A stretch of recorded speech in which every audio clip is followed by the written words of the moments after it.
Super market లేదా ఏదైనా shopping మాల్లో వస్తువులు కొంటే బిల్లింగ్లో కస్టమర్ల మొబైల్ నెంబర్లు తీసుకోవడం కామన్ అయిపోయింది. కస్టమర్లకు ఇష్టం లేకుండా చాలా చోట్ల బిల్లు కోసం ఇక తప్పక నెంబర్లు ఇవ్వాల్సి వస్తోంది. కానీ దీనివల్ల ప్రైవసీ సమస్యలు వచ్చే అవకాశం ఉంది. మీ ఫోన్ నెంబర్లు సహా సంబంధిత డేటా లీక్ అయ్యే రిస్క్ ఉంది. అందుకే వీటన్నిటినీ దృష్టిలో పెట్టుకునే కేంద్రం ఈ సమస్యకు ఇప్పుడు చెక్ పెట్టేందుకు సిద్ధమైంది. ఈ క్రమంలోనే the digital personal data protection act 2023ని అమల్లోకి తీసుకురానుంది. ఇందుకు సంబంధించి ఇటీవల డిపిడిపి రూల్స్ 2025 పేరుతో డ్రాఫ్ట్ కూడా రిలీజ్ చేసింది. ఈ చట్టం అమల్లోకి వస్తే బిల్లింగ్ టైంలో రీటైలర్లు కస్టమర్ల ఫోన్ నంబర్లు తీసుకోవాలంటే ఖచ్చితంగా వారి అనుమతి పొందాల్సిందే. కస్టమర్ కన్సెంట్ లేకుండా వాళ్ల డీటెయిల్స్ తీసుకున్నా, షేర్ చేసినా చర్యలు ఉంటాయి.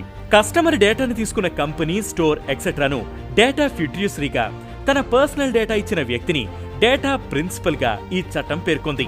కంపెనీలు డేటా కోసం కస్టమర్ల నుంచి అనుమతి తీసుకునేటప్పుడు ఎందుకు తీసుకుంటున్నారో, ఎంతకాలం వారి సమాచారం స్టోర్ చేసుకుంటారు మొదలైన వివరాలు వారికి అర్థమయ్యేలా వివరించాలని చట్టం చెబుతోంది. ఇక కస్టమర్లు సైతం వారు గతంలో ఇచ్చిన అనుమతిని ఎప్పుడైనా వెనక్కి తీసుకోవచ్చు. ఏదైనా ఉల్లంఘన జరిగితే డేటా ప్రొటెక్షన్ బోర్డ్ ఆఫ్ ఇండియాకు ఫిర్యాదు చేయవచ్చు.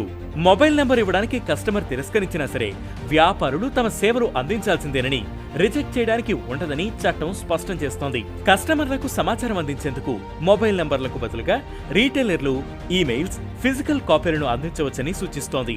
మొబైల్ నంబర్లు అవసరమైన చోట సంబంధిత వ్యక్తులకు దాని అవసరం వివరించి డేటా లీక్ ఉండదనే హామీ ఇచ్చి తీసుకోవాలని చెబుతోంది.